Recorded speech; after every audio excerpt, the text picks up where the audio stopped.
So Riverford is an organic vegetable growing business, and we do everything from planting it in the ground to delivering it to the door and everything in between. So we've got a whole host of, we do all sorts of things really. We're growing things, so we're a farming business, we're a delivery business, we've got IT, finance, we've got a restaurant, we've got a wholesale business, so all sorts really. The business has grown hugely as organics has grown. And yeah, we deliver to, I think, something like 70,000 customers per week now. So yeah, it's growing massively.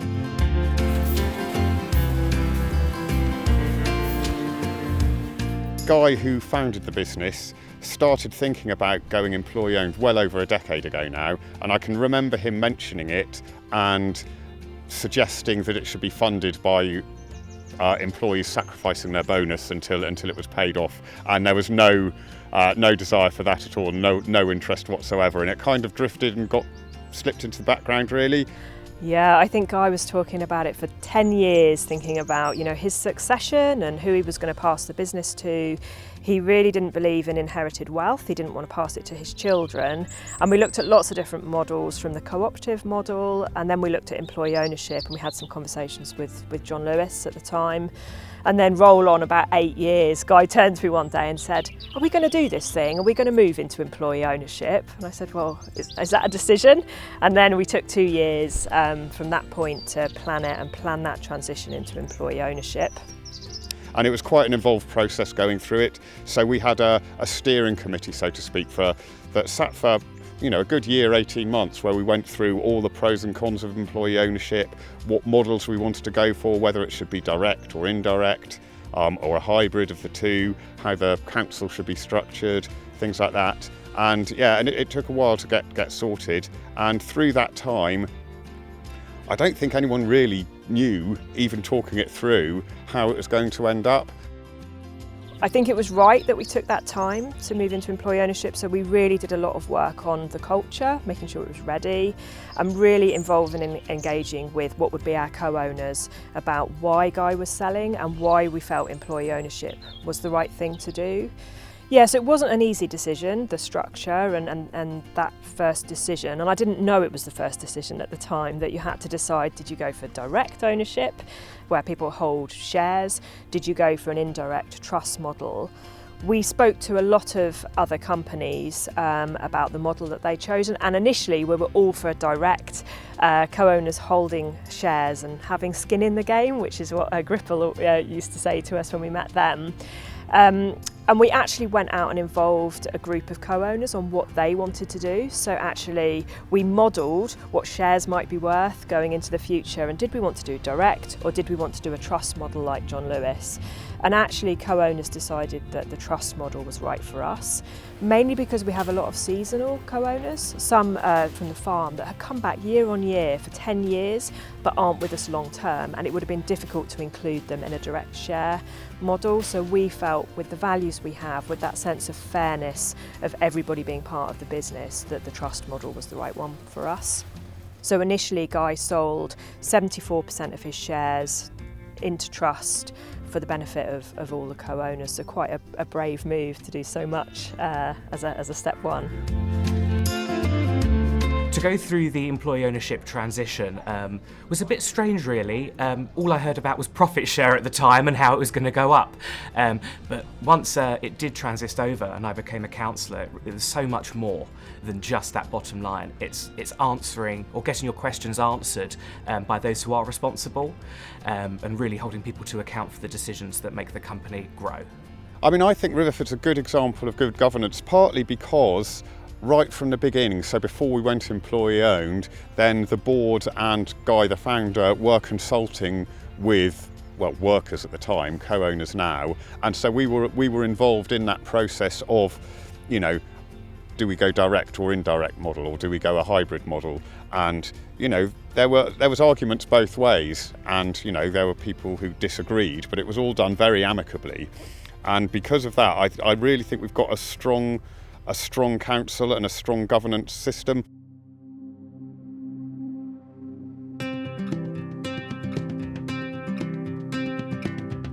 So our governance system, I tend to think of it as three legs of the stool, effectively. So we've got the board, which is the board of directors, which is much like any other business, a couple of external directors as well.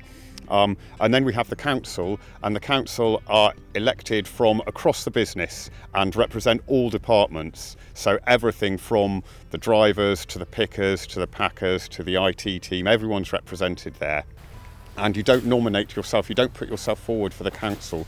Everyone is on the ballot paper, unless you actually specifically go up to someone and say, no, I really don't want to do it, please take me off the list.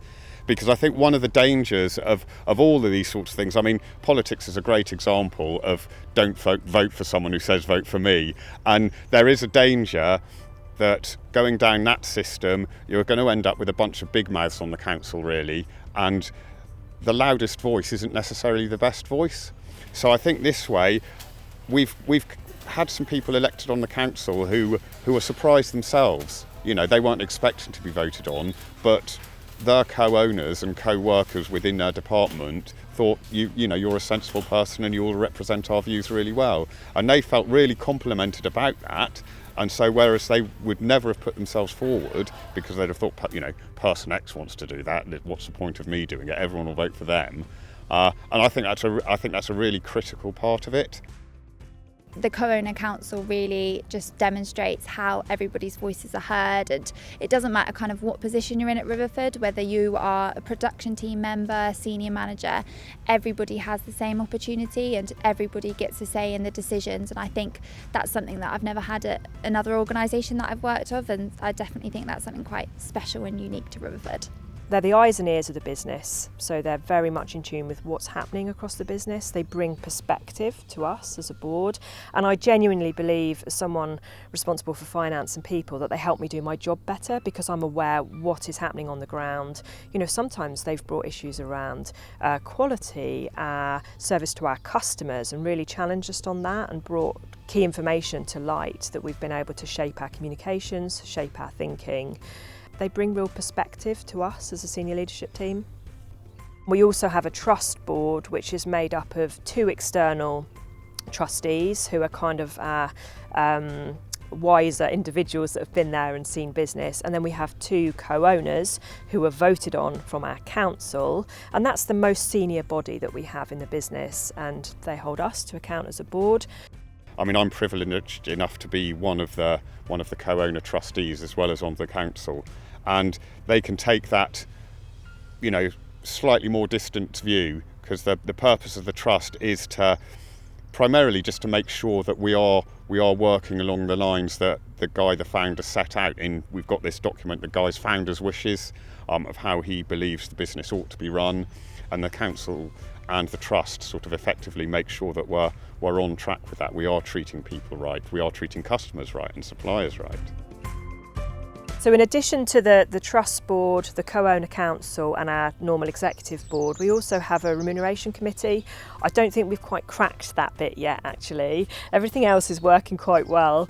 But it's very unique in that we've got 3 co-owners that sit on our remuneration committee that help decide exec pay, help decide our inflationary pay increases, and we have some very interesting pay principles at Riverford where the senior pay must go up no more than our lower level pay as a percentage, that we have a 1-to-9 pay ratio from the bottom of our organisation to the top of our organisation, which is pretty unique and special for a business of 115 million turnover to have those kind of pay principles. It can make recruitment challenging, but I do believe we recruit better people who come here because they believe in the values, they believe in putting people at the heart of the organisation as a result of those extra structures we have in place. For us, I think good governance is the key building blocks to that transition of employee ownership. So I think we thought that if we're doing good governance well, then we've got a really good building block then for the rest of employee ownership and the kind of culture that we want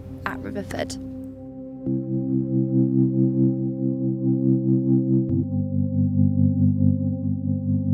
I mean, now I'm a co-owner of the business. I mean, I've always been really passionate about the business and I've always been a big fan, which is why I've been here so long.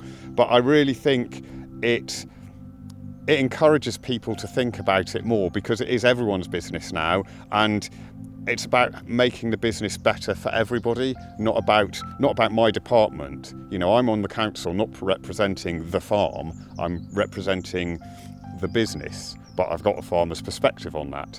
And I think we get a lot more questions now. I think people are a lot more interested in other areas of the business outside their own department. So I think previously perhaps it was all a bit siloed really, and this is my little patch and I'll take care of it, and everyone else can go stuff themselves really.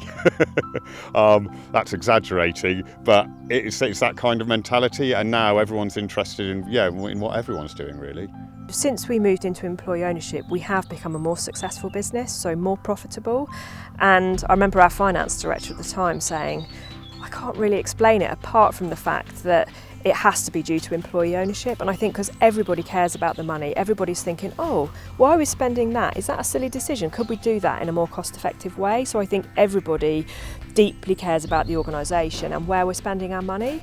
So when we've had more challenging times, we've put that challenge to the business, and everybody's thinking, okay, we want Riverford to be successful for the long term. So I believe it builds that level of commitment. We do a lot to share the financial information in the business, how we're doing. So I think employee ownership gets that extra effort in the good times and in the bad times. And we've definitely seen that we're more successful since we transitioned into employee ownership. A lot of the work we do is quite production-led. You know, we're packing vegetables into a box, and you need to get that done quickly and work as a team, and it doesn't leave you an awful lot of thinking time really. You've got to get that done. You need to pick the veg, you need to get this done. But over time, as people have seen the effects it has actually, and they can see the questions that they ask the council, and they're getting answers, and they're seeing changes being made within the business as a result of the questions that they've raised. And so I think over time, people do feel it's more like their business, and they feel like they've got a vested interest. So I've worked in quite a few different businesses, some multinational logistics companies, and at the end of the day, you go home, you just do a job, you hear nothing. You either have to work harder or faster. And here they want to ask why, what can we do? What can we give you? And how can we achieve that together, rather than just being given a key performance indicator, a number go up. It's just not relevant to the normal person downstairs. For us, the benefits of employee ownership have been protecting the business against a sale and somebody else coming in, really protecting its values and what's precious to the business. And I think the fact that we can all share in its success, so it's not just senior leaders getting good payouts, it's actually everybody gets to benefit from that financial reward and the success that we make in the business. It is so much more gratifying to spend a third of your life at work working for a business that you feel a part of, you feel that you can influence and you feel you have control over. The job satisfaction is so much greater than, businesses that are not employee owned. You feel listened to, you feel a part of the business, rather than a person who comes in, does a set thing and go home. You can ask questions, they will be answered with a meaningful answer. That really is what makes it special for me. It's incredible really, like from a small farm on Devon to the massive operation that it is today. And I think co-owners, having employee ownership, and everybody plays a part in the success. And I think that's something that's really noticeable when you speak to everyone around the business, that pride that you are a co-owner and you're not just an employee. You have a little slice of Riverford from when you first joined, from your first day here.